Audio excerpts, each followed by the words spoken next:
Mard va jasur o'g'lonlarimiz bor ekan, yurtimiz tinch, osmonimiz musaffo, xalqimiz farovon, ertangi kunlarimiz esa dorlamondir. O'z navbatda ularning bilimli hamda ma'nan yetuk bo'lishi ham asosiy omillardan sanaladi.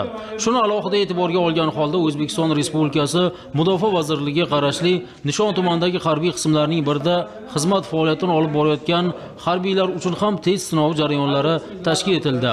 Unda harbiylarning bilim va mahoratlari, egallagan bilimlari sinovdan o'tkazildi. Jarayonlar halol va shaffof tarzda o'tgani bilan ahamiyatli bo'ldi. Boisi har bir xonada video kuzatuv moslamalari ham o'rnatilib, askarlarga tegishli ma'lumot hamda ko'rsatmalar berildi.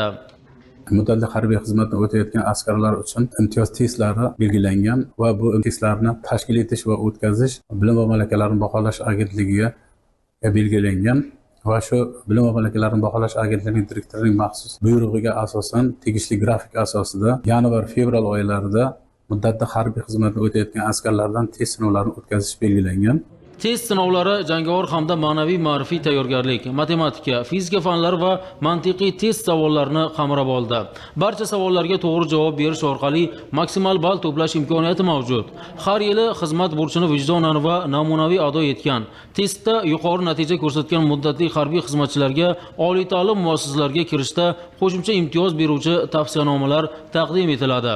Mazkur tizim yosh askarlarning bilim va salohiyatini oshirish, oliy ta'limga intilishini qo'llab-quvvatlash va vatanga sadoqat bilan xizmat qilayotgan harbiy xizmatchilar mehnatini rag'batlantirishga qaratilgani bilan ahamiyatlidir.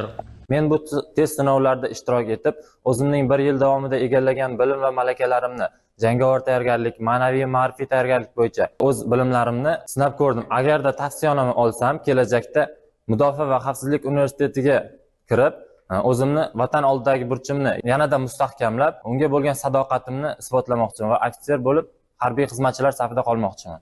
Ma'lumot o'rnida aytish lozimki, test sinovlaridagi natijalar O'zbekiston Respublikasi Oliy ta'lim, fan va innovatsiyalar vazirligi huzuridagi Bilim va malakalarni baholash agentligi tomonidan baholanadi. Shuningdek, askarlarning xizmati davomida harbiy qismda ko'rsatgan natijalari, xulq ham alohida e'tiborga olinib, harbiy qism qo'mondonligining tegishli tavsiyanomalariga munosibligi belgilanadi. Eng asosiysi ularning test sinovlaridagi muvaffaqiyat hamda natijasi yurtimiz uchun munosib, jamiyat uchun foydali insonlar bo'lishlarida muhim omil bo'lib xizmat qiladi. Ijodiy jamoamiz bilan sizga yetkazmoqchi bo'lgan muhim xabar va yangiliklar tafsilotlari ana shulardan iborat edi.